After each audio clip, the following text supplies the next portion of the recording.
Shall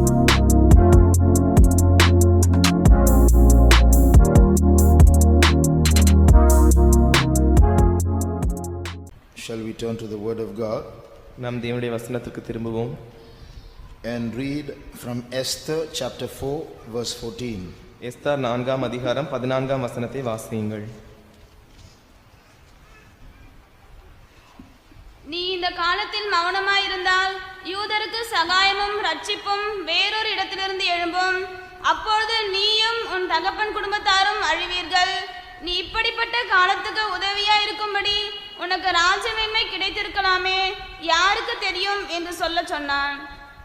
Also read Isaiah chapter 34 and verse 8. ஏசாயா 34ஆம் அதிகாரம் 8ஆம் வசனத்தையும் வாசியுங்கள். அது கர்த்தர் பழிவாங்கும் நாள், சீயோனுடைய வழக்கு நிமித்தம் பதிலளிக்கும் வருஷம். Praise the Lord. கர்த்தருக்கு ஸ்தோத்திரம். Now when you look at the political history of the world, உலகத்தினுடைய அரசியல் ரீதியான சரித்திரத்தை நாம் பார்க்கும்போது things have been changing. காரியங்கள் மாறிக்கொண்டே இருக்கிறது. If you look at different countries have different governments ruling over them. நாம் பல வகையான தேசங்களை பார்க்கும்போது அந்த தேசங்களை ஆளுகை செய்கிறதான பல வகையான அரசாங்கங்கள் உண்டு. Each country they have all their own opinions, they have their own policies and way of ruling. ஒவ்வொரு நாட்டுக்கும் தனித்தனியே அதற்கென்று அபிப்பிராயம் உண்டு, அதற்கென்று சட்டங்கள் உண்டு, அவைகளை கொண்டு அவைகள் ஆளுகை செய்கின்றன. But if you move through history, you will see although different governments with different policies are ruling, they are all converging towards what is known as a new world order, a new setup in this world.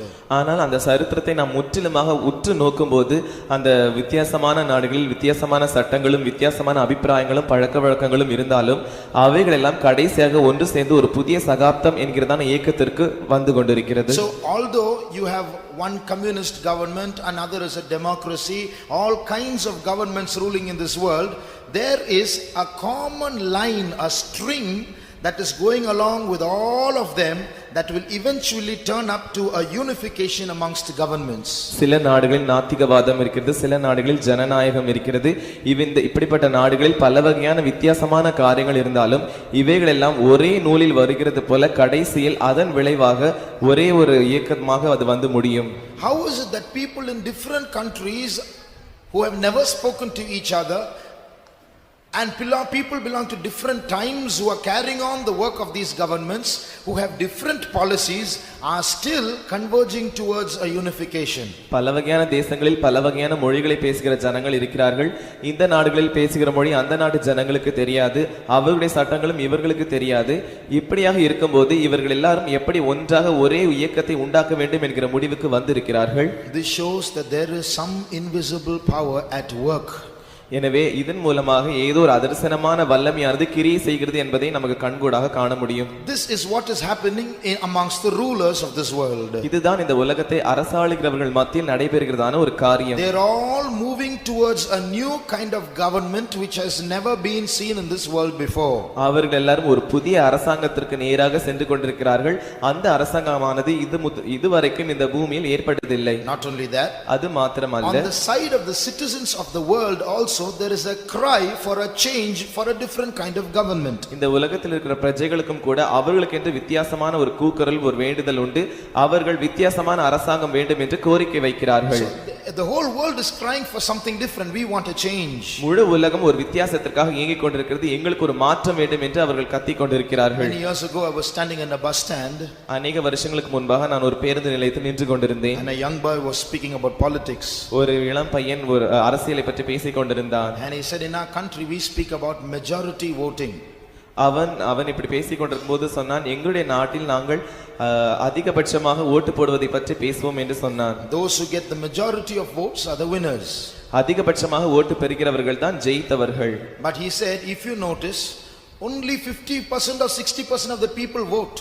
ஆனால் அவன் எப்படி சொன்னான், நீங்கள் அதை கவனிப்பீர்கள் என்றால் 50 அல்லது 60% ஜனங்கள் தான் ஓட்டு போடுகிறார்கள். And that 60% is split among different factions. அந்த 60% ஓட்டும் வித்தியாசமான கட்சிகளுக்கு சிதறடிக்கப்படுகிறது. But the 40% who don't vote are not satisfied with any form of government, so they are the majority. ஆனால் மீதியாக ஓட்டுப்படாமல் இருக்கிறதான அந்த 40% ஜனங்கள் எந்த அரசாங்கத்தினுடைய கட்சியை பற்றியும் திருப்தி அடையாமல் இருக்கிறார்கள். எனவே அவர்களே பெரும்பான்மையானவர்கள் என்று அவன் சொன்னான். So always those who don't vote and don't want are not satisfied with any form of government, they are the majority. எனவே எப்பொழுதுமே ஓட்டு போடாமல் எந்த அரசாங்கத்தையும் ஆதரிக்காதவர்கள் தான் பெரும்பான்மையானவர்கள். What does that mean? அதனுடைய அர்த்தம் என்ன? There is hidden in a man a dissatisfaction about rulership. இந்த உலகத்தில் இருக்கிறதான அந்த ஆளுகை பற்றி மனுஷனுக்கு மறைவாக ஒரு அதிருப்தி காணப்படுகிறது.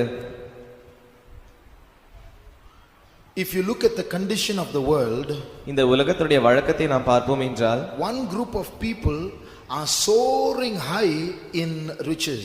ஒரு கூட்ட ஜனங்கள் ஐஸ்வரியத்தில் மிகவும் விருத்தி அடைந்தவர்களாக உயர்ந்து கொண்டே போகிறார்கள். Another group of people are starving to death. ஆனால் இன்னொரு கூட்ட ஜனங்களோ வறுமையினால் செத்துக் கொண்டிருக்கிறார்கள். You know, there are countries that are poorer than India.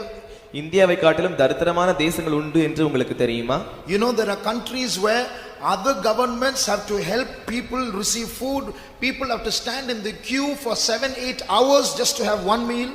ஜனங்கள் ஆகாரத்தை பெற்றுக்கொள்வதற்காகவும் ஒருவேளை ஆகாரத்திற்காக 7 அல்லது 8 மணி நேரங்கள் நிற்கும்படியாகவும் மற்ற அரசாங்கங்கள் அவர்களுக்கு உணவு கொடுக்கும்படியாக உதவி செய்யும்படியாகவும் தேசங்கள் இருக்கிறது என்று உங்களுக்கு தெரியுமா? Do you know there are countries where people run to the dustbin to scrap some food, where vultures come and eat food and the people put their hands in also to take food? சில நாடுகளில் இருக்கிற ஜனங்கள் குப்பைத்தொட்டியில் போய் அங்கே இருக்கிறதான ஆகாரத்தை எடுக்கும்படியாக ஓடி போய் குவிந்து விடுகிறார்கள்.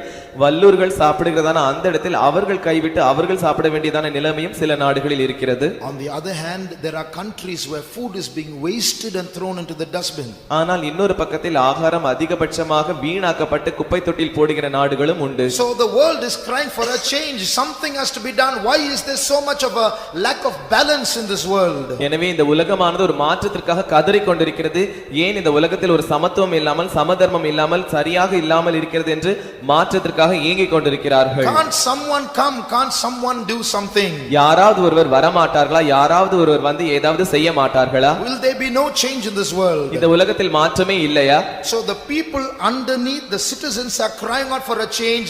The people in the governments are now moving towards a change. எனவே அரசாங்கங்களின் கீழ் இருக்கிறதான அந்த ஜனங்கள் ஒரு மாற்றத்திற்காக ஏங்கிக் கொண்டிருப்பதினால் இந்த அரசாங்கங்களும் கூட அவர்கள் கவனத்தை கவனித்து மாற்றத்தை தேடிக் கொண்டிருக்கிறது. Behind all these things is the God of this world who is moving towards world monopoly or control.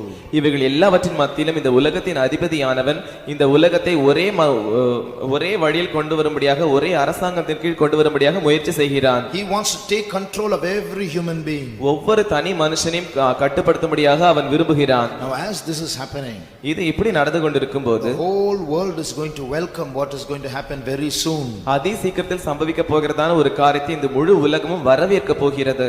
But there are some suggestions that are being brought into focus as this new world order sets in. இந்த புதிய உலக சகாப்தமானது ஆரம்பிக்கப்படுவதற்கு முன்பாக சில ஆலோசனைகள் கவனத்திற்கு கொண்டு வரப்படுகிறது. One is a redistribution of wealth. There should not be people who are extremely rich and extremely poor at the same time. Wealth should be redistributed throughout the world. ஒரு காரியம் என்னவென்றால் இந்த உலகத்தில் அதிக ஐஸ்வரியமான ஜனங்கள் இருக்கக்கூடாது, அதே நேரத்தில் அதிகமாக தரித்திரம் உள்ளவர்களும் இருக்கக்கூடாது. எனவே சமமாக எல்லாருக்கும் அந்த பணமானது வழங்கப்பட வேண்டும் என்பது ஒரு காரியம். Secondly, the world is being overpopulated. There are too many people in this world. At least 2 billion of the 6 billion, that is 1/3 of the population, must somehow be wiped out. இந்த உலகத்தில் அதிகமான ஜனத்தொகை இருக்கிறது, 6 மில்லியன் ஜனத்தொகை இருக்கிறது. அதில் 1/3 பங்காக 2 million ஜனங்கள் அகற்றப்பட வேண்டும். Million அல்ல, billion. That is பில்லியன் ஜனங்கள். 200 crores of people should be killed for order to come into this world. இந்த உலகத்தில் சரியான சட்டம் வரும்படியாக 200 கோடி ஜனங்கள் அவர்கள் கொல்லப்பட வேண்டும். Those who suggest that will surely not allow their families to be killed. இப்படிப்பட்ட ஆலோசனை சொல்லுகிறவர்கள் அவர்கள் கண்டிப்பாக தங்கள் குடும்பத்தின் அங்கத்தினர்களை கொலை செய்ய விட மாட்டார்கள். The third is the elimination of Christians who will stand against the ushering in of this new world order. மூன்றாவதாக இந்த புதிய உலக சகாப்தத்தின் இயக்கம் வரப்போகிறதான இந்த காரியத்தை தடை செய்கிறதான இந்த கிறிஸ்தவர்கள் அகற்றப்பட வேண்டும். So as the governments are now plotting and planning to move in towards a one world government, அதற்காக இந்த உலகத்தில் இருக்கிற எல்லா அரசாங்கங்களும் ஒன்று சேர்ந்து ஒரே அரசாங்கமுடைய உலகமாக மாற்ற வேண்டும் என்கிறதான காரியத்திற்காக முயற்சிக்கும் போது the group of people who will stand against it, who will discern it and know this is all a diabolic, devilish plot, are the Christians, the true Christians. அதை அறிந்து கொண்டு அதை பகுத்தறிந்தவர்களாக இது பிசாசனுடைய தந்திரம், பிசாசனுடைய வேலைதான் என்று பகுத்தறிகிறவர்கள் கிறிஸ்தவர்கள் தான். When the first world war took place, முதலாம் உலகப் போர் நடைபெற்ற போது a new body was formed combining many nations to prevent another war. ஒரு இன்னொரு யுத்தம் நடைபெறக்கூடாது என்பதற்காக இன்னும் ஒரு இயக்கம் உண்டாக்கப்பட்டது. That was called the League of Nations. அந்த இயக்கம் தான் தேசங்களின் உடன்படிக்கை. So that was a body of many nations put together, but they did not succeed because a second world war broke out. ஆனால் அதில் அநேக தேசங்கள் ஒன்றாக சேர்ந்து உடன்படிக்கை செய்து கொண்டன. இன்னொரு யுத்தம் ஏற்படக்கூடாது என்று அவர்கள் செய்தார்கள். ஆனால் அது அவர்கள் முயற்சி வீணால் போயிற்று. ஏனென்றால் இரண்டாவது உலக மகா யுத்தம் வந்துவிட்டது. So another body was formed after that, called the United Nations. அதற்கு பிறகு இன்னொரு இயக்கம் உண்டாக்கப்பட்டது. அதுதான் ஐக்கிய நாட்டு சபை. You see the name United Nations. There is a move there to bring nations together. அதனுடைய பெயரை பாருங்கள், ஐக்கிய நாடுகளின் சபை.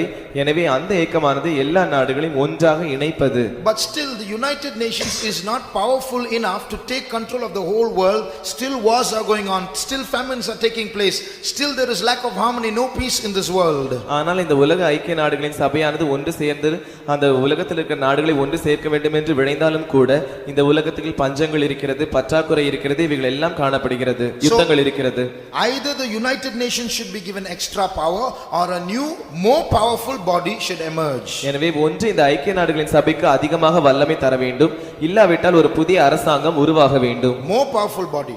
அதிக வல்லமையுள்ள ஒரு அரசாங்கம். So the world is going to be under one government which is very very powerful. எனவே இந்த உலகமானது ஒரே அரசாங்கத்தின் கீழ் வரப்போகிறது.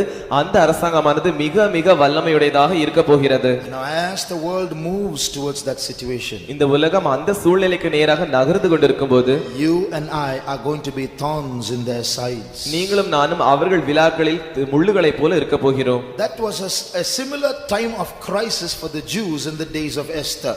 அதுதான் எஸ்தரின் நாட்களில் யூதர்களுக்கு இருந்ததான பிரச்சனையாக இருந்தது. There was a similar situation, a crisis in the days of Esther. இதே போன்ற சூழ்நிலை தான் எஸ்தரின் நாட்களில் யூதர்களுக்கு இருந்தது. It was a time when the lives of the Jews were in danger. யூதருடைய ஜீவியமானது மிகவும் ஆபத்தான ஒரு காலகட்டமாக அது இருந்தது. Now there is a verse in the Bible which says that God has put times and seasons into his hands. தேவன் காலங்களையும் வேளைகளையும் மாற்றுகிறவர் என்கிறதான ஒரு வசனம் வேதத்தில் இருக்கிறது. Just like we move on the basis of a clock, heaven also moves, history also moves based on a clock in heaven. நாம் எப்படி கடிகாரத்தின் அடிப்படையில் வேலை செய்கிறோமோ அதே போல பரலோகமும் ஒரு கடிகாரத்தின் அடிப்படையில் வேலை செய்கிறது, சரித்திரமும் அப்படியே செய்கிறது. So heaven is controlling history. எனவே பரலோகம் தான் சரித்திரத்தை கட்டுப்படுத்தி கொண்டிருக்கிறது. For example, உதாரணமாக when the disciples asked Jesus, Lord, when is the kingdom going to be restored? சீஷர்கள் இயேசுவை பார்த்து, ஆண்டவரே இந்த ராஜ்யத்தை எப்போது இஸ்ரவேலருக்கு திரும்ப கொடுப்பீர் என்று கேட்டார்கள். Then Jesus said, this is not for you to know, the Father has put times and seasons into his hands. அப்போது இயேசு சொன்னார், பிதா தம்முடைய ஆதீனத்தில் வைத்திருக்கிறதான காலைகளையும் வேளைகளையும் அறிவது உங்களுக்கு அடுத்தது அல்ல. I'll show you one or two more verses. நான் இன்னும் 2-3 வசனங்களை உங்களுக்கு சொல்லுகிறேன். Read Galatians chapter 4 verse 4. கலாத்தியர் 4ஆம் அதிகாரம் 4ஆம் வசனத்தை வாசியுங்கள்.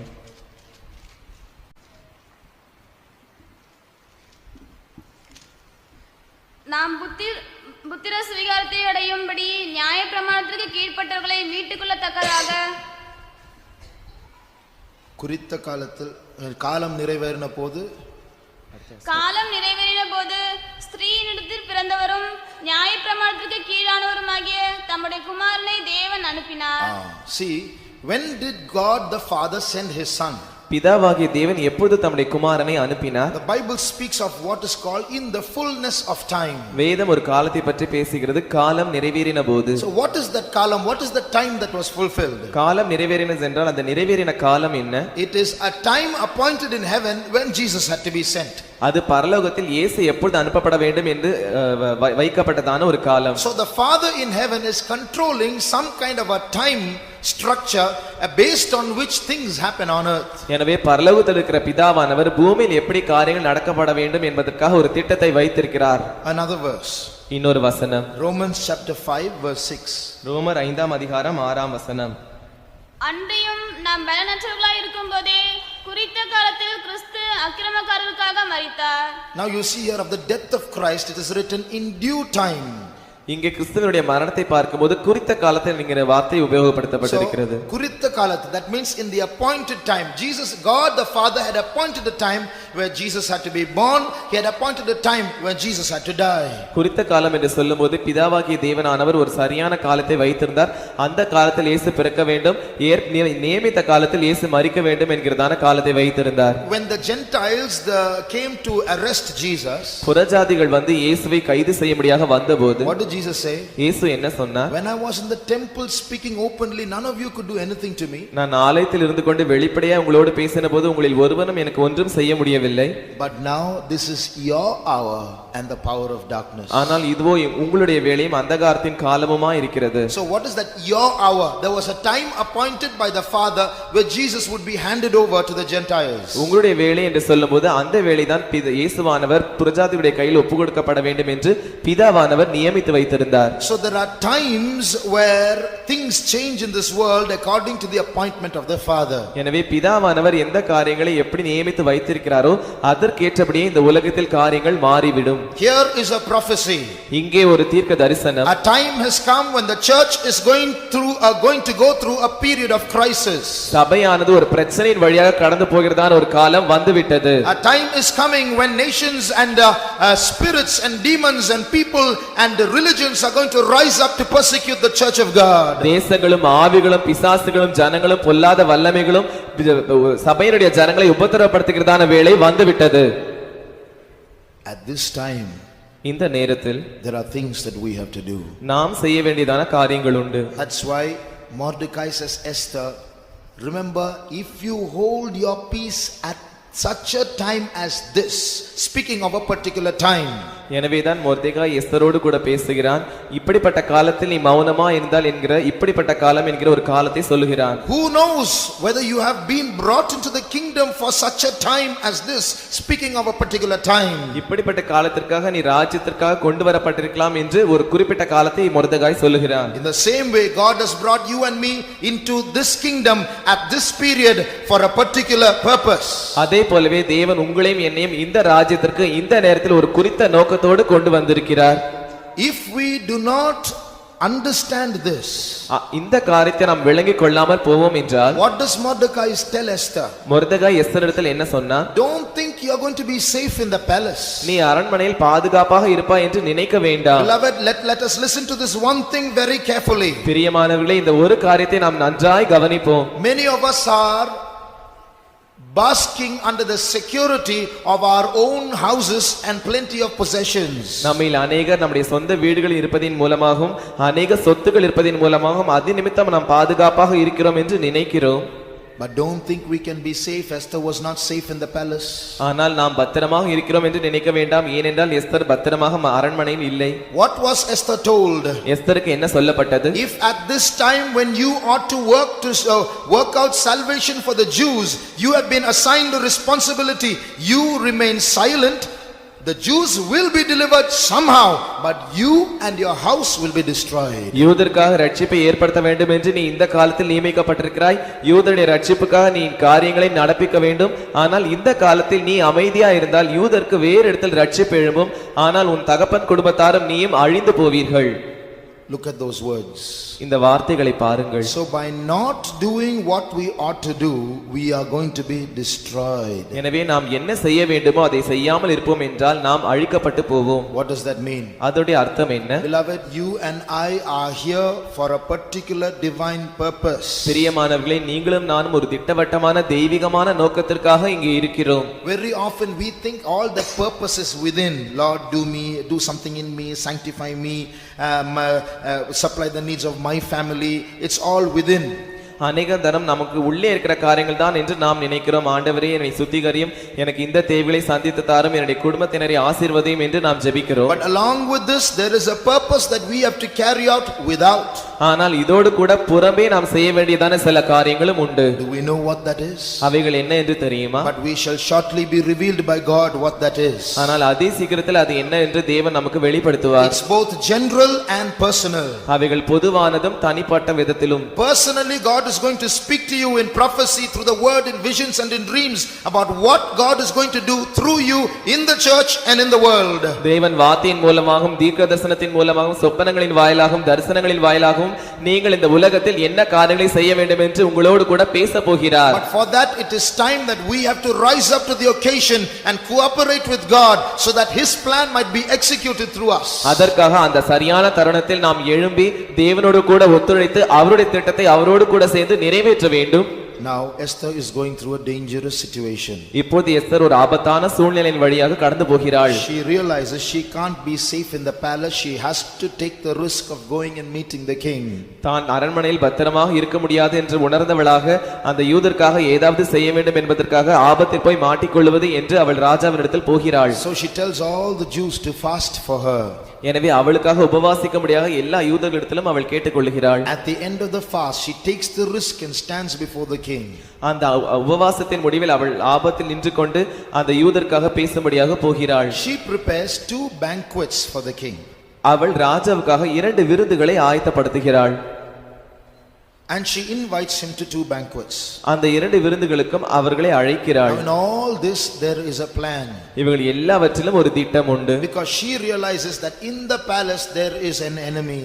ஏனென்றால் அரண்மனையில் ஒரு சத்துரு இருக்கிறான் என்று அவள் உணர்ந்திருந்தாள். And that enemy is trying to wipe out all the Jews. அந்த சத்துருவானவன் இந்த எல்லா யூதரையும் அகற்றவிட முயற்சி செய்கிறான் என்று அவள் அறிந்திருந்தாள். So also in this world we have an enemy who is trying to wipe out all Christians. அதே போலவே இந்த உலகத்திலும் ஒரு சத்துரு இருக்கிறான். அந்த சத்துரு ஆனவன் இந்த உலகத்தில் இருக்கிற எல்லா கிறிஸ்தவர்களையும் அகற்றிவிட முயற்சி செய்கிறான். But the promise is whoever works or does not work, salvation, enlargement and deliverance will come for the Christians. ஆனால் வாக்குத்தத்தம் என்னவென்றால் நாம் கிரியை செய்கிறோமோ இல்லையோ அது காரியமல்ல, ஆனால் கிறிஸ்தவர்களுக்கு ரட்சிப்பும் சகாயமும் கண்டிப்பாக வரும். But those who are lazy, those who are trying to play safe, when they ought to rise up and work for to help others in the time of crisis, will be destroyed. ஆனால் சோம்பலா இருக்கிறவர்கள், பத்திரமா இருக்கிறோம் என்று நினைக்கிறவர்கள் கிரியை செய்ய வேண்டும், அவர்கள் எழும்பி கிரியை செய்ய வேண்டும் என்கிற இடத்தில் அவர்கள் கிரியை செய்யாமல் இருந்தால் அவர்கள் அழிந்து போவார்கள். She makes 2 banquets. அவள் 2 விருதுகளை ஏற்படுத்துகிறாள். She goes and stands in the presence of the king. ராஜாவுடைய சமூகத்தில் போய் முன்பாக நிற்கிறாள். O king, if I have found favor in thy sight, ராஜாவே, உம்முடைய கண்களில் எனக்கு தயை கிடைத்ததானால் please come to the banquet that I have prepared for you. நான் உமக்காக ஆயத்தப்படுத்தியிருக்கிற விருந்திற்கு நீர் வர வேண்டும். He came and Haman came. ராஜா வந்தான், ஆமானும் வந்தான். And in the banquet he asked her, the king asked her, what do you want, Esther? Tell me, I'll give you even half of the kingdom. அப்பொழுது அந்த விருந்தில் கலந்து கொண்ட ராஜா Esther ராஜாத்தியை பார்த்து, Esther ராஜாத்தியே, உனக்கு என்ன வேண்டும்? உன் மன்றாட்டு என்ன? நீ தேசத்தில் பாதி கேட்டாலும் அது உனக்கு தரப்படும் என்று சொன்னான். Then she says, if it pleases the king, if I have found favor in your sight, let me please come to another banquet that I'll prepare tomorrow for you. அப்பொழுது எஸ்தர் சொல்லுகிறாள், ராஜாவுடைய கண்களில் எனக்கு தயை கிடைத்ததானால் நான் இன்னொரு முறை பண்ண போகிறதான அந்த விருந்திற்கு ராஜாவும் ஆமானும் வர வேண்டும். Why does Queen Esther do all this? அந்த ராணி ஏன் இந்த எல்லா காரியங்களும் செய்ய வேண்டும்? Now we must realize that she hasn't the king hasn't called for her for the past 30 days. கடந்த 30 நாட்களாக ராஜா அவளை அழைக்கவில்லை என்கிற காரியத்தை நாம் உணர வேண்டும். To make a petition, we don't know what kind of response the king will give. ஒரு மன்றாட்டை செய்வதற்காக அதற்கு பதிலாக ராஜா என்ன சொல்வான் என்று தெரியாது. So she has to bring the king to a good mood, to a state where he is able to grant her request. எனவே அந்த ராஜாவை ஒரு நல்ல மனநிலைக்கு கொண்டு வந்து அந்த நல்ல மனநிலையில் இருக்கும்போது அவன் தன் வேண்டுதலை கேட்டுக்கொள்வான் என்கிற பட்சத்திற்கு அவள் அவனை கொண்டு வர வேண்டும். So that's why she is not in a hurry to tell him the request in the first banquet itself. எனவே முதல் விருந்திலேயே தன்னுடைய மன்றாட்டு என்ன என்று சொல்லுவதற்கு அவள் அவசரப்படவில்லை. In the second banquet she tells her request. இரண்டாவது விருந்தில் தான் தன்னுடைய மன்றாட்டை அவள் சொல்லுகிறாள். In the same way, அதே போலவே In the history of the church in the last days, there are two banquets. கடைசி நாட்களில் இருக்கிற அந்த சபையின் சரித்திரத்திலும் கூட 2 விருந்துகள் உண்டு. Now in the first banquet that she made, அவள் செய்ததான அந்த முதலாவது விருந்தில் you see, Haman is not punished. ஆமான் தண்டிக்கப்படவில்லை என்று நாம் காண்கிறோம். In fact, he is very happy at that time. He seems unharmed, untouched. உண்மையை சொல்லப்போனால் அவன் அந்த விருந்தில் மிகவும் சந்தோஷமாக இருந்தான். அவன் சேதப்படாமலும் தொடப்படாமலும் இருந்தான். In fact, he came back home so elated and he said, see how the king honored me, even the queen called me, but all this is nothing to me as long as that Mordecai remains alive. உண்மையை சொல்லப்போனால் அவன் மிகவும் சந்தோஷமுள்ளவனாக தன் வீட்டுக்கு திரும்பி வந்தான். ராஜா என்னை கனம் பண்ணுகிறார், ராஜா என்னை கனம் பண்ணுகிறார் என்று சந்தோஷமான அனுபவங்களோடு கடந்து வந்தான். அதோடு கூட இந்த ஆமான் இருக்கிற விஷயத்தை அவன் ஒரு கவலையாக எண்ணினான். And his wife said, then if that's so, if Mordecai is irritating you and his people are irritating you, you do one thing. You make a gallows 60 cubits tall and kill him tomorrow. Make him hang there. அப்பொழுது ஆமானுடைய மனைவி அவனை பார்த்து, மொர்தெகாய் உனக்கு எரிச்சல் மூட்டினால், அவனுடைய ஜனங்கள் உனக்கு எரிச்சல் மூட்டினால், நீ அவனுக்கு என்று ஒரு தூக்கு மரத்தை செய் என்று சொன்னாள். So on the one side we see a banquet being prepared, on the other side we see danger for the Jews. ஒரு பக்கத்தில் விருந்து ஆயத்தம் பண்ணப்படுகிறதை நாம் பார்க்கிறோம், இன்னொரு பக்கத்தில் யூதர்களுக்கு ஆபத்து வருகிறது நாம் காண்கிறோம். In Christian history also, as I told you, there are two banquets. கிறிஸ்தவ சரித்திரத்திலும் கூட நான் உங்களுக்கு சொன்னது போல 2 விருந்துகள் உண்டு. After many years of what we call the dark ages, அந்தகாரமான காலங்கள் என்று அழைக்கிறதான அந்த அநேக வருஷங்களுக்கு பின்பாக, many centuries when the church went through dark times in history, சபையானது சரித்திரத்தில் கடந்து போனதான அந்த அந்தகார காலங்களுக்கு அடுத்ததான அநேக நூற்றாண்டுகளுக்கு பிறகு, there were many years, many centuries in history when the church had nothing Christian in it. சரித்திரத்தில் அநேக சபையில் அநேக வருஷங்களாக கிறிஸ்தவன் என்று சொல்லப்படுகிற ஒருவர் கூட இல்லாமல் இருந்ததான அந்த காலம் பிறகு, there were people who were true Christians, they were only small groups scattered here and there. சில ஜனங்கள் கொஞ்சம் பேராக உண்மையான கிறிஸ்தவர்களாக இருந்தார்கள். அவர்கள் இங்கும் அங்குமாக சிதறடிக்கப்பட்டவர்களாக இருந்தார்கள். But in the early part of the 20th century, ஆனால் 20ஆம் நூற்றாண்டின் ஆதி நாட்களில் suddenly a Pentecostal fire broke out in various parts of the world. திடீரென்று உலகத்தின் பல்வேறு பாகங்களில் பெந்தேகோஸ்தின் அக்கினியானது ஊற்றப்பட்டது. That was the first banquet. அதுதான் முதலாவது விருந்து. Through that Pentecostal fire, God started moving in the world in a certain way. அந்த பெந்தேகோஸ்தின் அக்கினியின் மூலமாக தேவன் ஒரு குறிப்பிட்ட விதத்தில் உலகத்தில் அசைவாட ஆரம்பித்தார். But if you see, although the Pentecostal fire has been spreading, அந்த பெந்தேகோஸ்தே அக்கினியானது எங்கும் அங்குமாக பரவி கொண்டிருந்தாலும், Haman is still let loose. He is still happy. ஆமான் இன்னும் அவன் விடுதலையாக்கப்பட்டவனாக சந்தோஷமுடையவனாக இருந்தான். Satan, the god of this world, seems to be working havoc still in the world. இந்த உலகத்தின் அதிபதியானவன் உலகத்தில் இன்னும் கூட நாச மோசங்களை ஏற்படுத்தி கொண்டிருக்கிறான். And he is not only happy in the world, plotting against the world and deceiving the world, he is making plans to hang the Jews, to kill the God's people. அவன் இந்த உலகத்தில் சந்தோஷமா இருந்தாலும், இந்த உலகத்தை சுட்டிக்காட்டி உலகத்தில் அநேக காரியங்களை செய்து கொண்டிருந்தாலும், இன்னொரு பக்கத்தில் யூதருக்காக அவன் ஒரு தூக்கு மரத்தை ஆபத்தை செய்து கொண்டிருக்கிறான். So that first banquet is the revival of the Pentecostal experience from the beginning of the 20th century. எனவே 20ஆம் நூற்றாண்டின் ஆதி நாட்களில் இந்த முதலாவது விருந்தானது பெந்தேகோஸ்தே அக்கினியானது அனுப்பப்பட்டதான அந்த நாட்களாய் இருந்தது. And our gathering here in the presence of God right now is part of that first banquet. இப்போது நாம் தேவ சமூகத்தில் கூடுகிறதான இந்த கூட்டமும் கூட அந்த முதலாவது விருந்தின் ஒரு பகுதியாக இருக்கிறது. So we are now conducting meetings like this, and God comes into our midst. எனவே இப்படிப்பட்ட கூட்டங்களை நாம் நடத்துகிறோம், தேவனும் நம்முடைய மத்தியில் வருகிறார். Just like Esther invited the king to the banquet, we invite our king. He comes into our midst, he blesses us, he heals us, he anoints us. Esther எப்படி ராஜாவை தன்னுடைய விருந்திற்காக அழைத்தாரோ அதே போல நாமும் கூட இயேசுவை நம்முடைய விருந்திற்கு அழைக்கிறோம். அவர் வருகிறார், நம்மை ஆசீர்வதிக்கிறார், நம்முடைய வியாதிகளை சுகமாக்குகிறார். But Haman still seems untouched. ஆனால் ஆமான் இன்னும் தொடப்படாதவனாகவே காணப்படுகிறார். He still seems to be ruling strong, the god of this world. அவன் இந்த உலகத்தின் அதிபதியாக இருந்து கொண்டு முற்றிலும் வல்லமையாக ஆளுகை செய்கிறான். And in many areas of our life he seems to be having a strong hold over us too.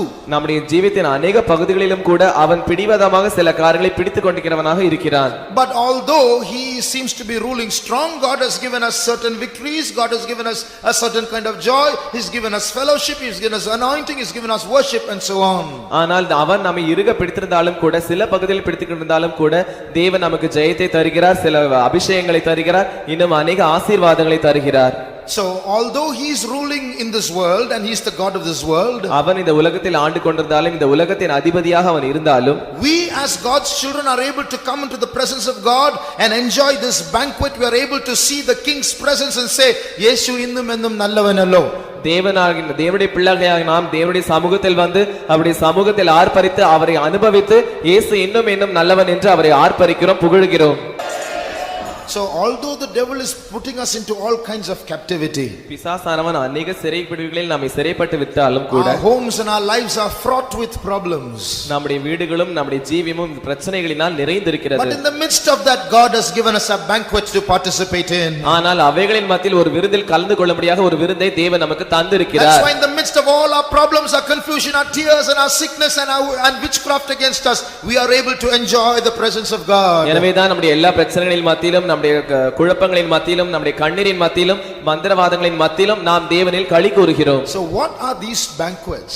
இந்த விருந்துகள் என்ன? They are two steps in which we come into the favor of God. தேவனுடைய தயையின் பட்சத்தில் வருகிறதான இரண்டு படிகளாக அது இருக்கிறது. So in the first part of the 20th century, man came into the favor of God. God was able to visit the earth with a Pentecostal revival. எனவே 20ஆம் நூற்றாண்டின் அந்த ஆதி நாட்களில் மனுஷனானவன் தேவனுடைய தயையின் பட்சத்திற்கு வந்தான். தேவன் அவனை சந்தித்து அவனுக்கு என்று பெந்தேகோஸ்தே அக்கினியை அனுப்பினார். So from that time till today, it's banqueting time for the church. அந்த நாள் முதற்கொண்டு இன்று வரைக்கும் சபைக்கு ஒரு விருந்தின் நேரமாகவே இருக்கிறது. I remember even 20 years ago, there used to be big arguments between Christians, amongst Christians, about the receiving of the Holy Spirit, about speaking in tongues. 20 வருஷங்களுக்கு முன்பாக நான் நினைவு கூறுகிறேன், அநேக விவாதங்கள் எழும்பும். பரிசுத்தாவின் அக்கினியை பெற்றுக்கொண்டு அந்நிய பாஷையில் பேசுவது ஒரு காரியமா என்கிறதான விவாதங்கள் எழும்பும். Many would say there's nothing called speaking in tongues, it's a wrong experience. Some would say no, it is the right experience, we have to speak in tongues and so on. அநேகர் சொல்லுவார்கள், இல்லை பரிசுத்தாவி என்றில்லை, அந்நிய பாஷையில் பேசுவது என்று இல்லை என்று சொல்வார்கள்.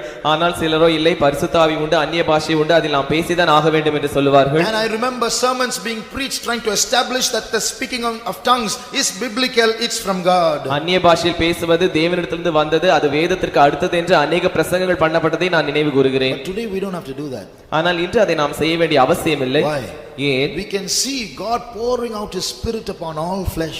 ஏனென்றால் எல்லா மாம்சத்தின் மேலும் தேவன் தம்முடைய ஆவியை ஊற்றுவதை நாம் பார்க்க முடிகிறது. Even in nominal Christian churches, God is pouring out his spirit, people are speaking in tongues. வேறு கிறிஸ்தவ சபைகளிலும் கூட தேவன் தம்முடைய ஆவியை ஊற்றுகிறார், அங்கே இருக்கிற ஜனங்கள் அந்நிய பாஷைகளில் பேசுகிறார்கள். So this banqueting experience is being established in the world as God visits the earth. எனவே தேவன் பூமியை சந்திக்கும் போது இந்த விருந்தின் அனுபவமானது உலகத்தில் ஸ்தாபிக்கப்படுகிறது. Although the Pentecostal fire has broken out, பெந்தேகோஸ்தின் அக்கினியானது உடைந்தோடி வந்தாலும் கூட, there is another stage where we have to still come into the favor of God. நாம் இன்னும் கூட தேவனுடைய பட்சத்தில் வர வேண்டியதான இன்னொரு நிலை இருக்கிறது. Esther asked the king, if I have found favor in thy sight. Esther ராஜாவை பார்த்து, உம்முடைய கண்களில் எனக்கு தயை கிடைத்ததானால் என்று கேட்கிறாள். So although we are in the first banquet, நாம் முதலாவது விருந்தில் இருந்தாலும் கூட, in this first banquet there is going to be a second banquet. இந்த முதலாவது விருந்தில் இன்னொரு இரண்டாம் விருந்து வரப்போகிறது. Just like the Esther invited the king for a second banquet in the first banquet,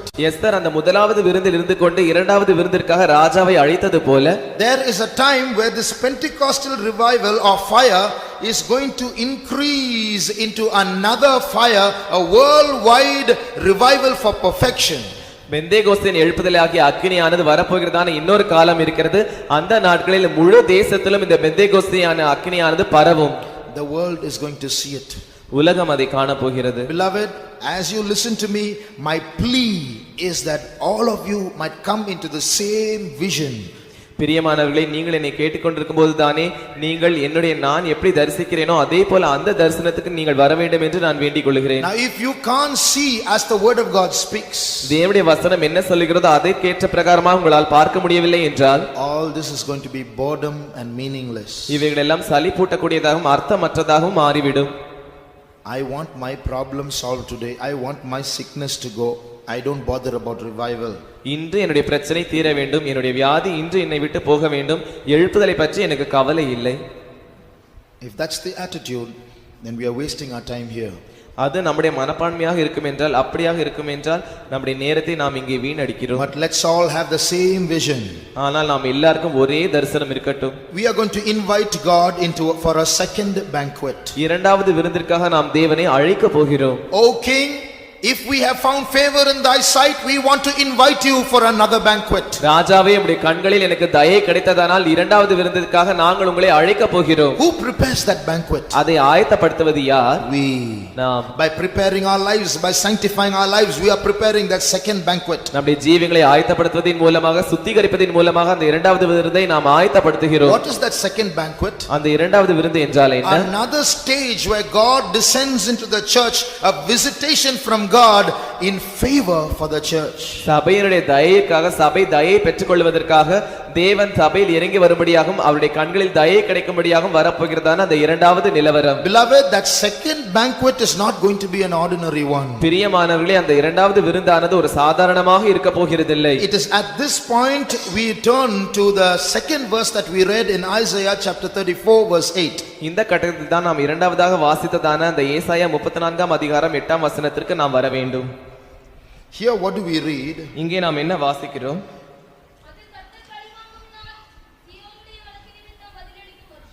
So here we see this is a day of the Lord's vengeance. இது கர்த்தர் பழிவாங்கும் நாள். There is going to be a visitation from God another time very shortly. அதி சீக்கிரத்தில் தேவனிடத்திலிருந்து இன்னொரு சந்திப்பு வரப்போகிறது. Now if you read this chapter, you see here a foresight about the tribulation period.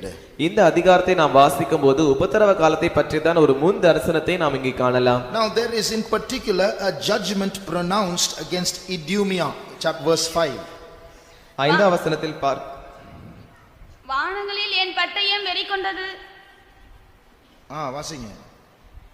வானங்களில் என் பட்டயம் வெறி கொண்டது. இதோ ஏதோமின் மேலும் அந்த தங்கத்தில் நியமித்த ஜனத்தின் மேலும் அது நியாயம் செய்ய இறங்கும். Here we see a judgment pronounced against Edom or Idumea. Edom இல்லாவிட்டால் இதுமேயா என்கிறதான தேசத்தின் மேல் ஒரு நியாய தீர்ப்பு செலுத்தப்படுகிறதை நாம் இங்கே காண்கிறோம். Who is this Edom? இந்த ஏதோம் யார்? It is a type of a spirit that's working against the church of God, the church's adversary. தேவனுடைய சபைக்கு விரோதமாக கிரியை செய்கிறதான ஒரு வகையான பொல்லாத ஆவியாக இருக்கிறது தேவ சபையினுடைய சத்துரு. So there are spirits that are going to rise up in the last days pointed against the church of God. எனவே கடைசி நாட்களில் சில ஆவிகள் எழும்ப போகிறது. அந்த ஆவிகளானது சபைக்கு நேராக சபையை குறியாக வைத்து எழும்பும். They are going to get into people so that they at the sight of us they get angry. அவைகள் ஜனங்களை ஆட்கொள்ள போகிறபடியினால் அவர்கள் நம்மை பார்க்கும்போதே அவர்கள் நம்மை பார்த்து கோபப்படுவார்கள். Already there are people like that. அப்படிப்பட்ட ஜனங்கள் ஏற்கனவே இருக்கிறார்கள். But they are going to rise up as a strong body.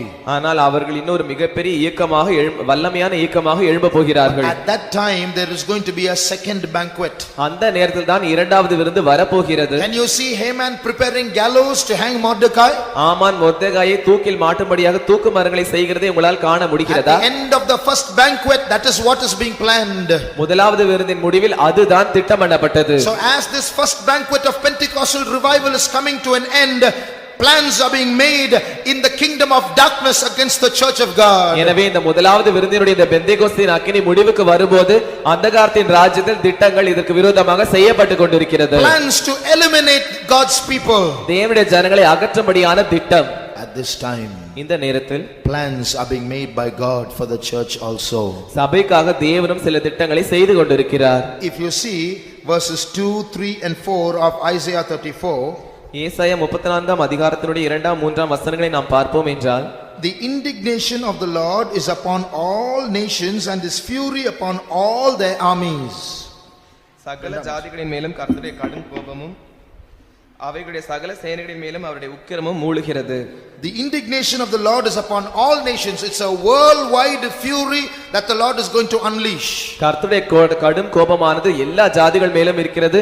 முழு உலகத்தின் மேலும் அவருடைய கடும் கோபமானது அவிழ்த்து விடப்பட போகிறது. Verse 3 says the same thing. 3ஆம் வசனமும் அதையே சொல்லுகிறது. Verse 4 says all the host of heaven shall be dissolved. 4ஆம் வசனம் சொல்லுகிறது சர்வ சேனையும் வானத்தின் சர்வ சேனையும் கரைந்து போக போகிறது. And the heavens shall be rolled together as a scroll. வானங்கள் புத்தக சுருளை போல சுருட்டப்பட போகிறது. See, now you see God starts moving in the whole world. தேவன் முழு உலகத்தின் மேலும் அசைவாட ஆரம்பிக்க He போகிறார். prophesies a judgment that's going to come upon the whole world. முழு உலகத்தின் மேலும் வரப்போகிறதான நியாய தீர்ப்பை அவர் தீர்க்க தரிசனமாக சொல்லுகிறார். But suddenly, like a thunderstorm that's working around the whole world, now suddenly focuses in one place. ஆனால் திடீரென்று முழு உலகத்திலும் வருகிறதான இடியை போலதான அந்த இடியானது ஒரு குறிப்பிட்ட இடத்தை நோக்கி குறிபார்க்கும். In verse 5 he says, now my soul shall be bathed in heaven, it shall come down upon Edom. ஐந்தாம் வசனம் இப்படி சொல்லுகிறது, வானங்களில் என் பட்டயம் வெறி கொண்டது, இதோ ஏதோமின் மேல் அது இறங்க போகிறது. So the judgment that is upon the whole world will suddenly converge upon Edom. எனவே இந்த முழு உலகத்துடைய நியாய தீர்ப்பும் திடீரென்று இந்த ஏதோமின் மேல் குறிப்பாய்த்து அனுப்பப்படும். So what is that? அது என்ன? As the church gets ready for the second banquet, இந்த சபையானது இரண்டாவது விருந்திற்கு ஆயத்தப்படுகிறதான அந்த நேரத்தில் தானே God is bathing his sword, preparing his sword to land it upon the adversaries of the people of God. தேவனுடைய ஜனங்களுக்கு விரோதமாக தேவனுடைய பட்டயமானது அவர்களுக்கு விரோதமாக வெறி கொண்டு இறங்க போகிறது. Can you see it? அதை உங்களால் பார்க்க முடிகிறதா? I can see it. என்னால் அதை பார்க்க முடிகிறது. Can you see it? உங்களால் அதை பார்க்க முடிகிறதா? God is going to do great things in the church and in the world. தேவன் சபையிலும் உலகத்திலும் மகா பெரிய காரியங்களை செய்ய போகிறார். In the second banquet, இரண்டாவது விருந்தில் Haman is going to be hanged. ஆமான் தூக்கிலிடப்பட போகிறான். She made a request unto the king. அவள் ராஜாவினிடத்தில் ஒரு மன்றாட்டை வைத்தாள். O king, I and my people, we are sold to be destroyed. ராஜாவே, நானும் என்னுடைய ஜனங்களும் அழிக்கப்படும்படியாக விற்கப்பட்டு போனோம். Who is this man who would presume to do so? இப்படிப்பட்டதை செய்ய துணிகரம் கொண்டவன் யார்? That man is this wicked Haman. இவன் அந்த துஷ்ட ஆமான். And when the king heard that, ராஜா அதை கேட்டபோது he rose up out of his seat. அவன் கோபத்தோடு தன் ஆசனத்தை விட்டு எழுந்தான். A second banquet is coming for the people of God. தேவனுடைய ஜனங்களுக்கு இரண்டாவது விருந்து வந்து கொண்டிருக்கிறது. A visitation from God to his people. தேவன் தம்முடைய ஜனங்களை சந்திக்கிறதான ஒரு நேரம். He is going to rise up in his wrath for his people. அவர் தம்முடைய உக்கிரத்தில் தம்முடைய ஜனங்களுக்காக எழும்ப போகிறார். We have been slaves for many years. நாம் अनेक வருஷங்களாக அடிமைகளாக இருந்தோம். We have been slaves. Now God is going to proclaim liberty for us. நாம் ஒரு காலத்தில் அடிமைகளாக இருந்து கொண்டிருந்தோம், ஆனால் இப்பொழுது விடுதலை தேவன் அறிவிக்க போகிறார். A case has been going on against the people of God. ஜனங்களுக்கு விரோதமாக ஒரு வழக்கு போய் கொண்டே இருக்கிறது. That is called the controversy of Zion. அதுதான் சீயோனுடைய வழக்கு. And that case is going on in heaven every day.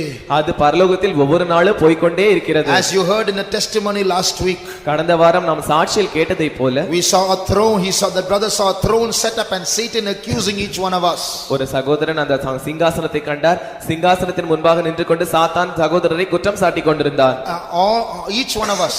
நம்ம ஒவ்வொருவரையும் அவன் குற்றம் சாட்டி கொண்டிருந்தான். And that's happening in heaven right now. அது இப்பொழுதுதானே பரலோகத்தில் நடந்து கொண்டிருக்கிறது. God the Father is listening. பிதாவாகிய தேவன் அதை கவனிக்கிறார். There are times because of our stupidity, because of our iniquity, because of our carnal ways, God is helpless.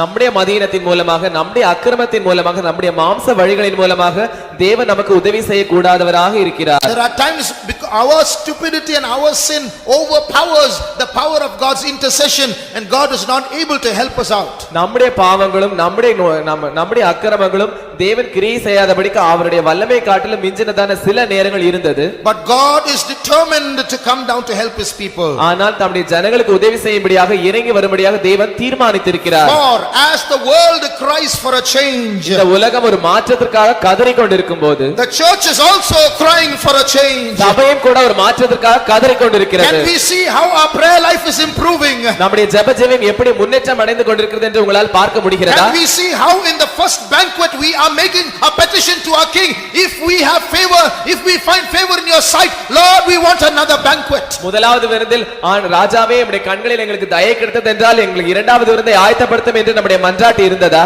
Yes, there are people praying for revival. ஆம், சில ஜனங்கள் எழுப்புதலுக்காக ஜெபித்துக் கொண்டிருக்கிறார்கள். All over the world there are people, there are Esthers making petition unto the king. முழு உலகத்திலும் சில ஜனங்கள் எஸ்தரை போல எழுப்புதலுக்காக கேட்டுக்கொண்டிருக்கிறார்கள். And the time is coming. அதற்கான வேளை வந்து கொண்டிருக்கிறது. இருக்கிறது. king is going to rise up in his wrath. ராஜா தம்முடைய உக்கிரத்தில் எழும்ப போகிறார். For although we are sinners, நாம் பாவிகளாய் இருந்தாலும், although in many ways we are in a backslidden state, நாம் அநேக வழிகளில் பின்மாற்ற நிலைமையில் இருந்தாலும், although we may be a church in captivity, சிறையில் இருக்கிறதான ஒரு சபையாக நாம் காணப்பட்டாலும், although many powers are pulling us down, அநேக வல்லமைகள் நம்ம கீழே இழுத்துக் கொண்டிருந்தாலும், God is watching. தேவன் அதை பார்த்து கொண்டிருக்கிறார். He will not keep silent. அவர் அதை பற்றி அமைதியாக இருக்கவே மாட்டார். But at this time, O child of God, ஆனால் இந்த நேரத்தில் ஓ தேவனுடைய பிள்ளையே, you and I have been brought into the kingdom for such a time as this. நீங்களும் நானும் இப்படிப்பட்ட ஒரு நேரத்திற்கு தான் இந்த ராஜ்யத்திற்குள் கொண்டு வரப்பட்டிருக்கிறோம். Why have we been brought into this kingdom at this time? இந்த நேரத்தில் இந்த ராஜ்யத்திற்குள்ளாக நாம் ஏன் கொண்டு வரப்பட்டிருக்கிறோம்? Haggai and Zechariah scolded the Jews. ஆகாயம் சகரியாம் யூதர்களை திட்டினார்கள். Is this the time for you to build your own houses, to dwell in sealed houses when the house of God lies waste? தேவனுடைய வீடானது பாழாய் கிடக்கும்போது நீங்கள் உங்கள் சொந்த வீடுகளில் மச்சு பாவப்பட்ட வீடுகளில் குடியிருப்பது இதுதான் நேரமா? That's why your bag is full of holes. You go, you earn money, but you put it into a bag full of holes. You get nothing in your hand. எனவேதான் உங்கள் பைகள் முற்றிலும் பொத்தல்களாக நிறைந்திருக்கிறது. நீங்கள் வெளியே போய் சம்பாதித்து அந்த பொத்தலான பைகளில் போடுகிறீர்கள். ஆனால் உங்களால் அந்த பணத்தை வைத்துக் கொள்ள முடியவில்லை. Oh child of God, அருமையான தேவனுடைய பிள்ளையே, if there is anyone here who seems to be putting their monthly income into a bag of holes, உங்களில் யாராவது ஒருவர் இங்கே தங்களுடைய மாத சம்பளத்தை ஒரு பொத்தலான பைகளில் போடுவதைப் போல உணர்ந்தீர்கள் என்றால், don't get nothing, you don't get anything in your hands at the end of it. அந்த சம்பளத்தின் முடிவில் உங்கள் கைகளில் ஒன்றும் கிடைக்கிறதில்லை. One good reason could be your lack of irresponsibility concerning the church of God. அதற்கான ஒரு நல்ல காரணம் என்னவென்றால், தேவனுடைய சபையை பொறுத்தவரையில் உங்களுக்கு இருக்கிறதான உத்தரவாதம் இல்லாததான தன்மை. No botheration about the church of God. சபையை பற்றியதான தேவனுடைய சபையை பற்றியதான எந்த கவலையும் இல்லை. The house of God is lying waste. தேவனுடைய சபையானது பாழாய் கிடக்கிறது. And you are not crying for that. ஆனால் நீங்கள் அதற்காக அழுகிறதில்லை. That's why there are holes in your bag. அது நிமித்தமாக தான் உங்கள் பைகளில் பொத்தல் காணப்படுகிறது. Make a determination today. இன்று தானே ஒரு தீர்மானம் செய்யுங்கள். Make this part of your daily prayer from today. இன்று முதற்கொண்டு அதற்காக உங்களுடைய ஜெபத்தில், உங்களுடைய அனுதின ஜெபத்தில் இது ஒரு பகுதியாக நீங்கள் ஜெபியுங்கள். Haggai and Zechariah tell the Jews, go to the mountain, go and cut wood and bring them down, build the house of God. ஆகாயம் சகரியாம் யூதர்களை பார்த்து, நீங்கள் போய் மலையில் போய் விறகுகளை வெட்டி தேவனுடைய சபையை, தேவனுடைய வீடை கட்டுங்கள். And as we prepare ourselves, நாம் நம்மை நாமே ஆயத்தப்படுத்தும் போது தானே our God is going to rise up in our midst. நம்முடைய தேவன் நம்முடைய மத்தியில் எழும்ப போகிறார். He is going to rise up in his wrath against Haman. அவர் தம்முடைய உக்கிரத்தில் ஆமானுக்கு விரோதமாக எழும்ப போகிறார். And in the very place that the Jews should have been hanged, Haman is going to be hanged. யூதர்கள் எந்த இடத்தில் தூக்கிலிடப்பட வேண்டுமோ அந்த இடத்தில் அதே ஆமான் தூக்கிலிடப்பட போகிறார். Before the coming of the Lord, தேவனுடைய வருகைக்கு முன்பாக there is going to be a great judgment upon the world. இந்த உலகத்தில் ஒரு மிகப்பெரிய நியாயத்தீர்ப்பு வரப்போகிறது. That judgment is going to be executed by the people of God. இந்த நியாயத்தீர்ப்பானது தேவனுடைய ஜனங்கள் மூலமாக செலுத்தப்பட போகிறது. It is called the day of vengeance of our God, when he is going to do justice for Zion. அதுதான் நம்முடைய தேவன் பழிவாங்குற நாள் என்று அழைக்கப்படுகிறது. அந்த நாளில் தான் தேவன் சீயோனுக்காக நியாயம் செய்வார். Shall we close our eyes? நாம் நம்முடைய கண்களை மூடுவோம். God is going to descend in a unique way. தேவன் ஒரு ஒப்பற்ற விதத்தில் இறங்க போகிறார். He is going to give an anointing that we have never received so far. இதுவரைக்கும் நாம் பெற்றிராத ஒரு அபிஷேகத்தை அவர் கொடுக்க போகிறார். He is going to loose our bands in a way we have never been freed like that so far. இதுவரைக்கும் இதற்கு முன்பாக நாம் விடுதலையா இல்லாததான ஒரு மிகப்பெரிய விடுதலையை, நம்முடைய கட்டுகளை அவர் அறுக்க போகிறார். Nations can rise against us. ஜாதிகள் நமக்கு விரோதமாக எழும்பலாம். Demon groups can rise against us. பிசாசுகளுடைய கூட்டங்கள் நமக்கு விரோதமாக எழும்பலாம். Hordes of them may rise up and come against us. கோடிக்கணக்கானவர்கள் நமக்கு விரோதமாக எழும்பி நமக்கு முன்பாக வரலாம். One man will stand up as an army against them. ஒரு மனுஷன் அவர்களுக்கு விரோதமாக ஒரு ராணுவமாக நிற்பான். God is going to anoint some people in the church for that work. அந்த வேலைக்காக தேவன் சில ஜனங்களை சபையில் அபிஷேகம் பண்ண போகிறார். And they shall rise up and execute the vengeance of God. அவர்கள் எழும்பி தேவனுடைய பழிவாங்குதலை செலுத்த போகிறார்கள். How many can share this vision? உங்களில் எத்தனை பேர் என்னோடு கூட இந்த தரிசனத்தை பகிர்ந்து கொள்ள முடியும்? Shall we close our eyes? நாம் நம்முடைய கண்களை மூடுவோம். They are going to chase us. அவர்கள் நம்மை விரட்ட போகிறார்கள். Oh, they will want our blood. அவர்கள் நம்முடைய ரத்தத்தை கேட்க போகிறார்கள். They might kill some of us. நம்மை சிலரை அவர்கள் கொலையும் செய்யலாம். They might get our body but not our souls. நம்முடைய சரீரத்தை அவர்கள் பெற்றுக்கொள்ளலாம், ஆனால் நம்முடைய ஆத்மாவை அல்ல. At this time, அந்த நேரத்தில், at this time, இந்த நேரத்தில், if it is the will of God that my blood should be shed on this ground, என்னுடைய ரத்தமானது இந்த பூமியில் சிந்தப்பட வேண்டும் என்பது தேவனுடைய சித்தமாக இருக்கும் என்றால், I ask for grace right now and surrender. இன்றுதான் இப்பொழுதுதானே அதற்குரிய கிருபையை நான் தேவனிடத்தில் கேட்டு அதற்கென்று ஒப்பு கொடுக்கிறேன். But I know one thing. ஆனால் ஒரு காரியத்தை நான் அறிவேன். Before my blood is shed on this ground, இந்த பூமியில் என்னுடைய ரத்தம் சிந்தப்படுவதற்கு முன்பாக God is going to anoint me to execute vengeance on the powers of darkness. இந்த அந்தகாரத்தின் வல்லமைகளுக்கு விரோதமாக நியாயத்தீர்ப்பு செலுத்தும்படியாக தேவன் என்னை அபிஷேகம் பண்ண போகிறார். I can see his sword being released from his sheath. அவருடைய பட்டயமானது அவருடைய உரையிலிருந்து விடுவிக்கப்பட்டதை நான் காண முடியும். I can see his sword being held high in the sky. அவருடைய பட்டயமானது வானத்தில் உயர்த்தப்பட்டிருக்கிறதை நான் காண முடியும். What is that sword? அந்த பட்டயம் என்ன? That is the anointing in you and in me. அதுதான் உங்களிலும் என்னிலும் இருக்கிறதான அபிஷேகம். The day of vengeance is at hand. அந்த நியாயத்தீர்ப்பின் நாள் அருகில் வந்துவிட்டது. Look high up in the sky. God is ready to descend. வானங்களில் உயர்ந்து பாருங்கள், தேவன் இறங்குவதற்கு ஆயத்தமாக இருக்கிறார். The time has come when the second banquet is going to be ready. இரண்டாவது விருந்து ஆயத்தப்பட போகிறதான வேளை வந்துவிட்டது. The time has come when God's people are going to receive a mighty anointing. தேவனுடைய ஜனங்கள் மிகப்பெரிய அபிஷேகத்தை பெற்றுக்கொள்கிறதான நேரம் வந்துவிட்டது. Oh sword of God. ஓ தேவனுடைய பட்டயமே. Oh sword of God. ஓ தேவனுடைய பட்டயமே. Arise. Arise. எழும்பு. Shamakiata raba sana makaraba santularia bahantula. They will chase us. அவர்கள் நம்மை விரட்டலாம். They will chase us. அவர்கள் நம்மை விரட்டுவார்கள். They can only get our body. சரீரம் மாத்திரம்தான் அவர்களுக்கு They கிடைக்கும். can only get our body. நம்முடைய சரீரம் மாத்திரம்தான் அவர்களுக்கு கிடைக்கும். But for some people, ஆனால் சில ஜனங்கள் they won't even get the body. அவர்களுக்கு சரீரம் கூட கிடைக்காது. They will chase us, chase us, chase us, chase us and converge us from all directions. அவர்கள் நம்மை விரட்டி விரட்டி விரட்டி எல்லா திசைகளிலும் நம்மை வந்து நெருக்குவார்கள். But at that time, ஆனால் அந்த நேரத்தில் as they close in upon us, அவர்கள் நம்மை நெருங்கும் போதுதானே suddenly we will disappear. திடீரென்று நாம் மறைந்து போவோம். Jesus will have come and gone. இயேசு இறங்கி வந்து விடுவார். Shabaraya sankara batna. Shamanyankara basabaria tularaba.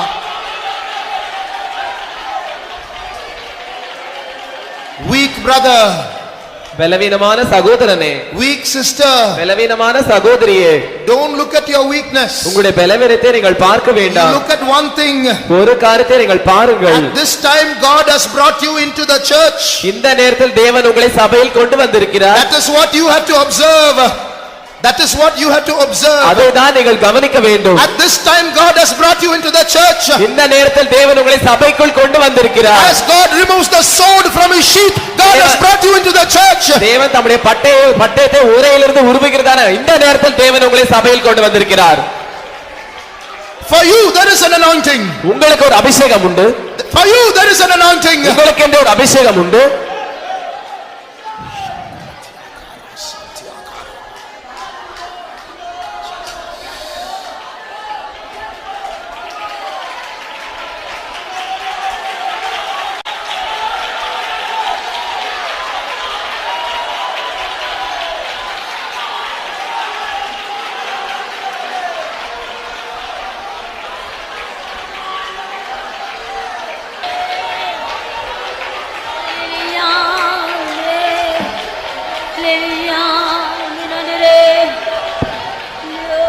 Haman enjoyed the first feast. ஆமான் முதலாவது விருந்தை சந்தோஷமாக அனுபவித்தார். Now we are getting filled in the spirit. இப்பொழுது நாம் ஆவியில் நிரம்புகிறோம். He will say you get filled in the spirit all you want. உனக்கு என்னவெல்லாம் வேண்டுமோ அபிஷேகத்தெல்லாம் நீ நிறந்து கொள் என்று அவன் சொல்லுவான். You go to church. நீ சபைக்கு போ. You enjoy yourself. நீ உன்னை தானே அனுபவித்துக் கொள். You come out, I will rule over you once நீ again. வெளியே வா, நான் மறுபடியும் உன்னை ஆண்டு கொள்ளுவேன். Now I am king. இப்பொழுது நான் தான் ராஜா. You have to tell what I do. நான் என்ன சொல்லுகிறேனோ அதை தான் நீ செய்ய வேண்டும். But there is a second feast, dear brothers, sisters. அருமையான சகோதரர்களே சகோதரிகளே, இன்னொரு விருந்து உண்டு. Haman is not going to enjoy that second feast. அந்த இரண்டாம் விருந்தை ஆமான் அனுபவிக்க போவதில்லை. Because before the second feast he got a news. ஏனென்றால் இரண்டாவது விருந்திற்கு முன்பாக அவனுக்கு செய்தி வந்து விட்டது. If Mordecai be of the seed of the Jews, மொர்தெகாய் யூதருடைய குலத்தானால இருப்பான் என்றால், and you have begun to fall before him, நீர் அவனுக்கு முன்பாக தாழ்ந்து போவது நிச்சயம்.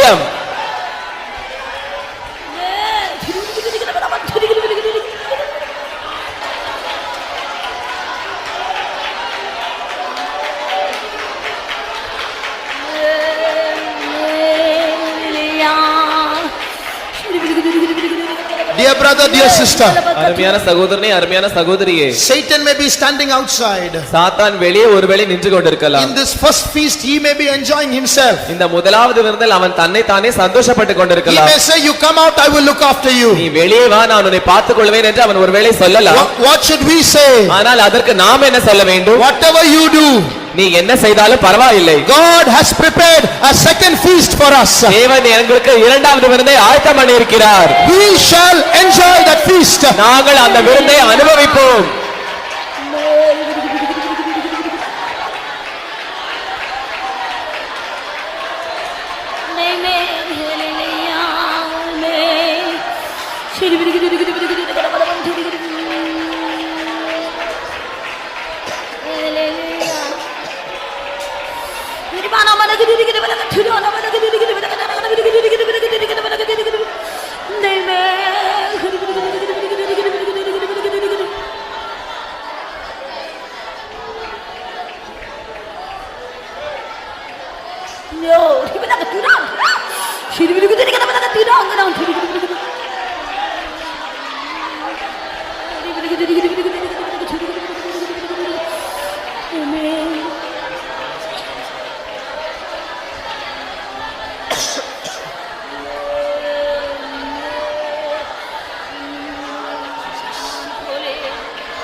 நாம் எல்லாரும் நம்முடைய கண்களை மூடுவோம்.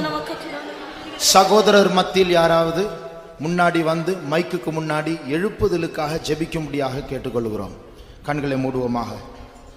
ஆவியில் ஏவப்பட்டதான சகோதரர்கள் யாராவது ஒருவர் மைக்குக்கு முன்னாடி வந்து எழுப்புதலுக்காக ஒரு நிமிடம் ஜெபிக்க வேண்டும் என்று கேட்டுக்கொள்கிறோம். ஸ்தோத்திரம் ஸ்தோத்திரம் ஸ்தோத்திரம் ஸ்தோத்திரம். கர்த்தாவே, எங்களுடைய சபைக்காக நாங்கள் ஜெபிக்கிறோம் ஆண்டவரே. கர்த்தாவே, இந்த சபை கர்த்தாவே விதமாய் எழுப்புதலுக்காக நாங்கள் ஜெபிக்கிறோம் ஆண்டவரே. எப்படியாவது கர்த்தாவே, சபையில் உள்ளவர்கள் அநேக மத்தியிலே கர்த்தாவே இது பெரிய அற்புதத்தை செய்ய வேண்டும் கெஞ்சினதா ஸ்தோத்திரம். எப்படியாவது கர்த்தாவே, இந்த சபையில் உள்ள வியாதிகளையும் கர்த்தாவே, சபையில் சாபங்களிலும் சபையில் கர்த்தாவே அந்த பில்லிசுனிய கட்டுகளிலிருந்து கர்த்தாவே நாங்கள் விடுதலை பெற கர்த்தாவே நீர் கர்த்தாவே ஜெபிக்கிறோம் ஐயா, ஸ்தோத்திரிக்கிறோம். கிருபை தாரும் ஐயா, ஆசீர்வதிக்க வேண்டுமே சபையை கர்த்தாவே, மேலும் கர்த்தாவே எழுப்புதல் அடைய நீர் கிருபை செய்ய வேண்டும் கெஞ்சுகிறோம். ஆசீர்வதிக்க வேண்டும், கிருபை தாரும். இயேசுவின் நாமத்தில் கேட்கிறோம் ஜீவனுள்ள நல்ல பிதாவே, ஆமென். ஹல்லேலூயா. ஸ்தோத்திரம். கண்களை மூடிக்கொண்டே இருப்போமாக. அன்பான பிதாவே, அர்மேலிக்கா ஸ்தோத்திர சுவாமி. நாங்கள் இப்பொழுது கேள்விப்பட்டது போல கர்த்தாவே, ஒரு பெரிதான எழுப்புதலுக்காக ஆண்டவரே நாங்கள் வாஞ்சிக்கிறோம் சுவாமி. அந்த எழுப்புதல் கர்த்தாவே ஒவ்வொருடைய உள்ளத்திலிருந்து புறப்படத்தக்கதாக சுவாமி ஆவியானவர் எழும்ப வேண்டுமாய் செபிக்கிற ஆண்டவரே ஸ்தோத்திர சுவாமி. இந்த ஆவியின் எழுப்புதலுக்காக ஆண்டவரே நாங்கள் ஏங்கி தவிக்கிற ஆண்டவரே ஸ்தோத்திர சுவாமி.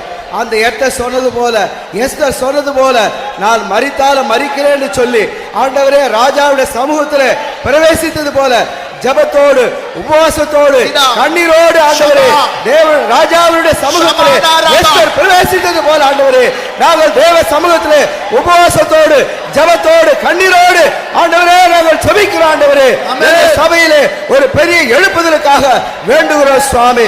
அதற்காக எங்களை ஆயத்தப்படுத்த ஆண்டவரே. எப்பொழுது கூட ஆண்டவரே நாங்கள் கேள்விப்பட்டது போல சபையில ஒரு பெரிய விருந்து ஆயத்தமாகி இருக்கு சுவாமி. அந்த விருந்துக்காக நாங்கள் ஆயத்தப்பட எங்களுக்கு உதவி செய்யும் சுவாமி. அந்த மத்திய ஆகாயத்திலே சமாதான பிரபு வெளிப்படும் பொழுது நாங்களும் ஆண்டவரே சமாதானத்தோடு, ஐக்கியத்தோடு, சந்தோஷத்தோடு எக்கால சத்தத்தை கேட்க உதவி செய்ய ஆண்டவரே. ஸ்தோத்திரம் சுவாமி. நாங்கள் அப்படியாக எங்களுடைய ஜீவியத்திலே சமாதான பிரபுவை சந்திக்க, நாங்கள் யாவரோடு சமாதானமாக ஜீவிக்க, யாவரோடு ஐக்கியமாக இருக்க நாங்கள் எங்களுக்கு உதவி செய்ய ஆண்டவரே. அதற்காக எங்களை தாழ்த்தி ஒப்படைக்கிறோம். ஆவியானவர் தாமே எங்களுக்கு உதவி செய்ய வேண்டுமா ஜெபிக்கிறோம் இயேசு நாமத்தினால் பிதாவே. ஆமென். ஆமென். ஆமென். ஆமென். இது நாம் எல்லாரும் செய்ததான ஜெபம், அதுதான் ஆமென்.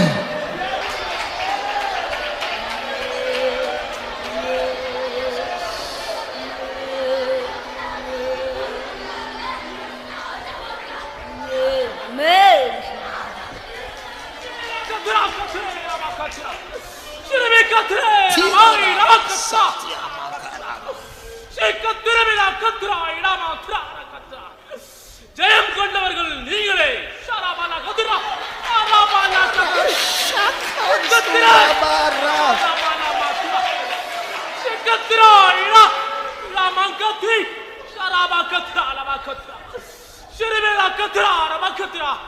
ஜெயம் உனக்கு முன்பாகவே எழுதப்பட்டது.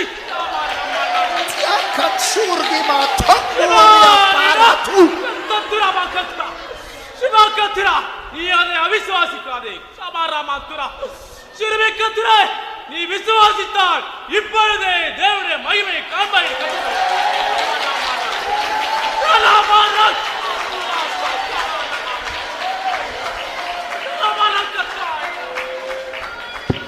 உன் குடும்பத்தில், உன் சமுதாயத்தில் நீ தனியாய் விடப்பட்டாய் என்று நினைக்கிறாய். கூட ஒரு ஆள் இருந்தால் போதுமே, நன்றாய் இருக்குமே என்று யோசிக்கிறாய். எனக்கு நீ ஒரு ஆள் போதும் என்று கர்த்தர் சொல்லுகிறார். உன் இருதயத்தை விசாலப்படுத்து, நான் அதை நிரப்புவேன் என்று கர்த்தர் சொல்லுகிறார்.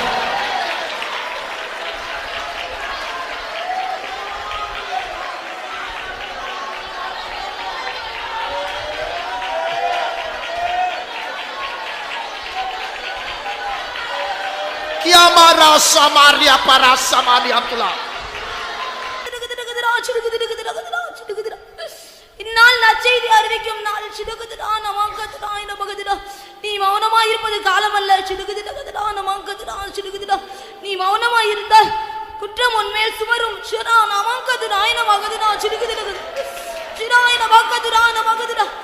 இப்பொழுதே அணுகிறது காலம். இப்பொழுதே ரச்சனிய நாள். நீ அசதியாயிராமல் ஜாக்கிரதையாயிருந்து கர்த்தருக்கு ஊழியத்தை செய். என் ஊழியத்தை செய்து என் ஊழியத்தை நிறைவேற்று என்று கர்த்தர் சொல்லுகிறார்.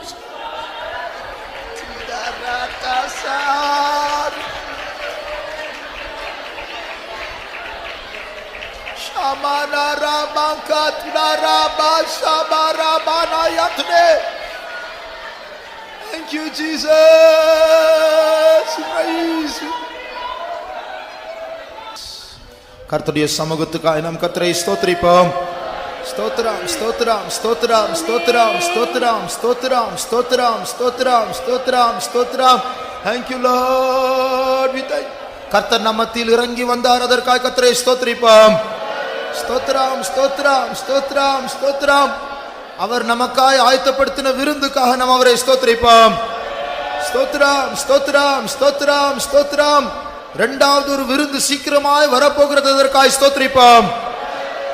ஸ்தோத்திரம், ஸ்தோத்திரம், ஸ்தோத்திரம், ஸ்தோத்திரம், ஸ்தோத்திரம். எல்லா துதி கன மகிமை கர்த்தருக்கே செலுத்தி கர்த்தரை ஸ்தோத்திரிப்போம். ஸ்தோத்திரம், ஸ்தோத்திரம், ஸ்தோத்திரம். அல்லேலூயா. ஜெபிப்போம். எங்களை அதிகமாக நேசிக்கிற என் ஆத்தும நேசரே, சியோனின் ராஜாவே, பரிசுத்தமுள்ள பிதாவே, நன்றியோடு துதிக்கிறோம், ஸ்தோத்திரிக்கிறோம் சுவாமி. கடந்த நாட்களில் கர்த்தாவே நீர் எங்களோடு இருந்தீர் சுவாமி. கண்மணி போலே நீர் எங்களை பாதுகாத்தீரையா. எங்களுடைய யுத்தங்கள் எல்லாம் கர்த்தாவே நீர் செய்தீர். பெரிய ஜெயத்தோடே கர்த்தாவே மட்டுமாய் நீர் எங்களை நடத்தினீரையா. ஸ்தோத்திரம், ஸ்தோத்திரம். இந்த கால வேளையிலே ஆண்டவரே ஸ்தோத்திரம். சியோனின் ராஜா சியோனில் இருந்து இறங்கி வந்தி ஆண்டவரே ஸ்தோத்திரம். நீர் எங்களோடு பேசின ஒவ்வொரு வார்த்தைக்காகவும் ஆண்டவரே ஸ்தோத்திரம். வல்லமையான அருமையான தூதுக்காகவும் நன்றி எழுத்தோடு உம்மை துதிக்கிறோம், ஸ்தோத்திரிக்கிறோம் சுவாமி. ஸ்தோத்திரம். புதிய தானியம் ஆண்டவரே நீர் எங்களை கொண்டு வந்தீர் சுவாமி. அந்த தானியத்தோட கர்த்தாவே என்னையும் கர்த்தாவே எங்களையும் நீர் பலப்படுத்தினீர். ஸ்தோத்திரம் ஆண்டவரே. புதிய திராட்சை ரசத்தோடு புதிய எண்ணெயத்தோட ஆண்டவரே தைலத்தோடு நீர் இறங்கி வந்தீர் சுவாமி. நீர் எங்களை அபிஷேகித்தீர் சுவாமி. ஸ்தோத்திரம் ஸ்தோத்திரம். இந்த புதிய கர்த்தாவே எண்ணத்தோடு கர்த்தாவே வைராக்கியமாய் ஐயா தீவிரமாய் கர்த்தாவே உமக்கு ஊழியம் செய்ய உதவி செய்யும் ஆண்டவரே. இனி எங்களுக்கு காலம் இல்லை, மௌனமாய் இருக்கிறது கர்த்தாவே. இது காலம் இல்லை சுவாமி. ஐயா உமக்காக ஆண்டவரே பரிசுத்தமா ஊழியம் செய்ய வைராக்கியமா ஆண்டவரே தீவிரத்தோட ஐயா ஊழியம் செய்யறதுக்கு கொஞ்சம் காலம் ஆண்டவரே நீர் எங்களுக்கு தந்தீர் ஆண்டவரே. ஸ்தோத்திரம் ஸ்தோத்திரம். உண்மையாகவே கர்த்தாவே உத்தமமா மனதோடு கர்த்தாவே செமையான இருதயத்தோடு உம்மை சேவிக்க உமக்கு ஊழியம் செய்ய எங்கள் எல்லோருக்கும் உதவி செய்யும் ஆண்டவரே. ஸ்தோத்திரம் ஸ்தோத்திரம். ஆமானு போல கர்த்தாவே 10,000 பேர்கள் கர்த்தாவே எங்களுக்கு விரோதமாய் எழும்பினாலும் சுவாமி ஐயா ஸ்தோத்திரம் 10,000 பேரில் சிறந்தவர் நீர், சர்வ வல்லமுள்ள தேவன் நீர். எங்களோட இருக்கிறீர் ஆண்டவரே. ஸ்தோத்திரம் ஸ்தோத்திரம் ஸ்தோத்திரம். எங்களோட இருப்பீர் ஆண்டவரே. ஸ்தோத்திரம். எங்களுக்கு பயமே இல்லை சுவாமி. ஸ்தோத்திரம். சாத்தானி தலை கர்த்தாவே எங்களுடைய கால் கீழே கர்த்தாவே நசுக்கு கொண்டே இருக்கிறீர் சுவாமி. இயேசுவே ஸ்தோத்திரம் ஸ்தோத்திரம். ஜெயம் எங்களுடையது, யுத்தம் உங்களுடையது ஆண்டவரே. ஸ்தோத்திரம். ஐயா நீர் பேசும் ஒவ்வொரு வார்த்தைகள் நன்றியுள்ள இதத்தோட கர்த்தாவே மெய் துதிக்கிறோம் ஸ்தோத்திரிக்கிறோம் சுவாமி. முழு சபை ஆண்டவரே இந்த வார்த்தைகள் மூலமா இயேசு போல மாற உதவி செய்யும் ஆண்டவரே.